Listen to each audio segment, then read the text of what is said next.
Assalamualaikum warahmatullahi wabarakatuh. Waalaikumsalam. Perkenalkan, nama saya Muhammad Ardi Febrianto Putra, kelas 2B, NIM 2020D1D068. Pertama-tama yang saya hormati Ayahanda Jadi Mutakin SPD MPD selaku dosen pembimbing mata kuliah Pancasila. Adapun materi yang dapat saya sampaikan pada kesempatan kali ini yaitu tentang sejarah lahirnya Pancasila.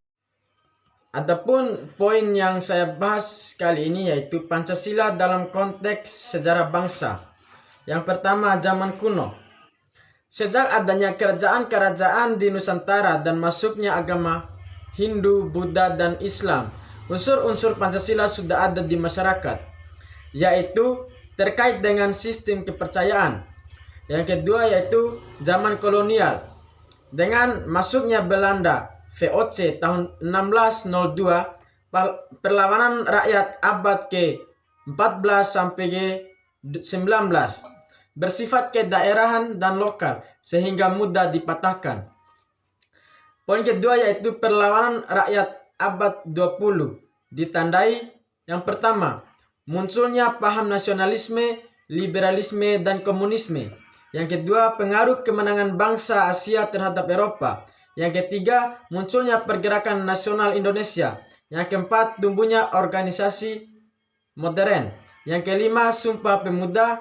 Yang keenam, penjajahan Jepang, yaitu dengan terbentuknya sidang BPU PKI dan pembentukan PPKI. Proklamasi 17 Agustus 1945.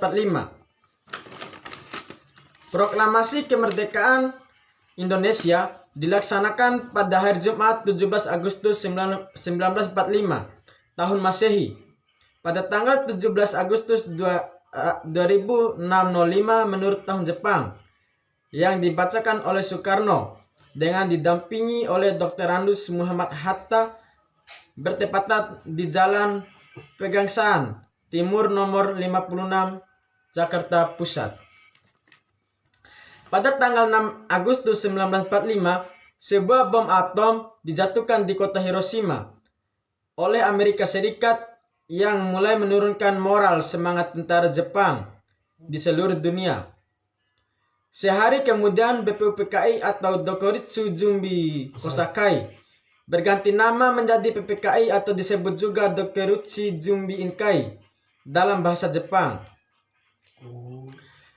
Untuk lebih menegaskan keinginan dan tujuan mencapai kemerdekaan Indonesia, pada tanggal 9 Agustus 1945, bom atom kedua dijatuhkan di atas kota Nagasaki sehingga Jepang menyerah kepada sekutu. Momen ini pun dimanfaatkan oleh Indonesia untuk memproklamasikan kemerdekaannya. Poin selanjutnya yaitu sejarah perumusan Pancasila. Yang pertama, pembentukan BPU PKI.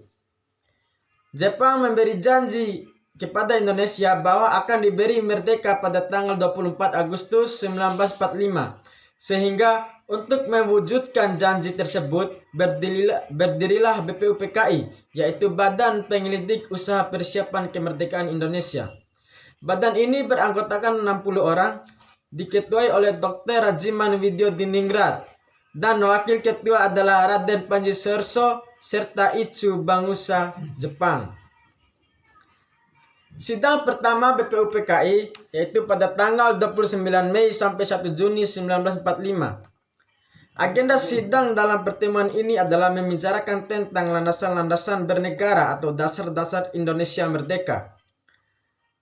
Dalam kesempatan ini, Muhammad Yamin, Mr. Supomo, dan Insinyur Soekarno menyusulkan dasar negara Indonesia sebagai berikut. Yang pertama yaitu Muhammad Yamin pada tanggal 29 Mei 1945 menyusulkan dasar negara merdeka yaitu peri kemanusiaan, peri kebangsaan, peri ketuhanan, peri kerakyatan, dan kesejahteraan rakyat. Disusul oleh usulan Mr. Supomo yaitu pada tanggal 31 Mei 1945. Yang pertama, negara individualistik atau negara yang disusun atas dasar kontrak dan warganya dengan mengutamakan kepentingan individu sebagaimana diajarkan oleh Thomas Hobbes, John Locke, dan Jacques Hadensper dan H.J. Lasky.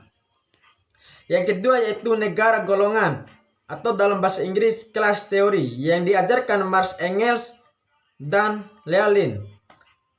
Yang ketiga yaitu negara integristik, yaitu negara yang tidak boleh memihak kepada salah satu golongan tetapi berdiri atas semua kepentingan.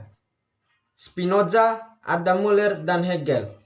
Dalam hal ini, Supomo menolak negara individualistik dan negara golongan, namun mengusulkan negara integralistik, yaitu atau negara persatuan, yaitu negara satu untuk semua orang. Yang ketiga, usulan Insinyur Soekarno pada tanggal 1 Juni 1945. Soekarno menyusulkan bahwa dasar Indonesia yang dimaksud adalah filosofi Grundslag, filsafat, fundamen, dan pikiran sedalam-dalamnya, yang di atasnya didirikan Gedung Indonesia Merdeka. Dasar yang diusulkan oleh Insinyur Soekarno yaitu kebangsaan atau nasionalisme, kemanusiaan atau internasionalisme, musyawarah, mufakat, perwakilan, kesejahteraan sosial, dan ketuhanan yang berkebudayaan. Kalimat prinsip tersebut diberi nama Pancasila. Menurut Soekarno, jika yang 5 tidak disetujui, dapat diperas menjadi trisila, yaitu sosialisme, sosiodemokrasisme, dan ketuhanan. Selanjutnya, jika yang 3 juga tidak disenangi, dapat diperas menjadi ekasila, yaitu gotong royong, dan inilah dasar asli bangsa Indonesia. Setelah pengusulan Pancasila oleh 3 tokoh tersebut, pada tanggal 1 Juni 1945 juga dibentuk panitia kecil yang beranggotakan 8 orang. Yaitu yang pertama Insinyur Soekarno, Muhammad Hatta, Sutarjo, Ahmad Wahid, Ki Bagus Hadikusumo, Otto Iskandar Dinata, Muhammad Yamin, dan Mr. A.A. Maramis. Tugas panitia 8 ini adalah menampung dan mengidentifikasi usulan anggota BPUPKI. Berdasarkan usulan yang masuk diketahui ada perbedaan usulan tentang dasar negara. Golongan Islam menghendaki negara berdasar syariat Islam, sedang golongan nasionalis menghendaki negara tidak berdasarkan hukum agama tertentu. Untuk mengatasi perbedaan ini, dibentuklah panitia kecil 9 orang yang anggotanya berasal dari golongan Islam dan nasionalis, yaitu Insinyur Soekarno, Muhammad Hatta, Muhammad Yamin, Mr. A.A. Maramis, Ahmad Subarjo, Abi Kusno, Joko Sojo, Abdul Kahar Muzakir, Al-Wahid Hasim, dan Haji Agus Salim. Panitia 9 bersidang tanggal 22 Juni 1945 menghasilkan kesepakatan negara yang tertuang dalam Sayang Anea keempat rancangan preambule, yaitu ketuhanan dengan kewajiban menjalankan syariat Islam bagi pemeluk-pemeluknya, kemanusiaan yang adil dan beradab, persatuan Indonesia, kerakyatan yang dipimpin oleh hikmat kebijaksanaan dalam permusyawaratan perwakilan, dan keadilan sosial bagi seluruh rakyat Indonesia.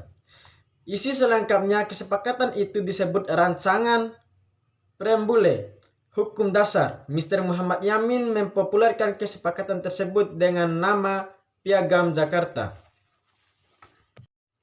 Sidang BPUPKI kedua pada tanggal 10-16 Juli menghasilkan dasar negara yang disepakati, yaitu Pancasila seperti dalam Piagam Jakarta.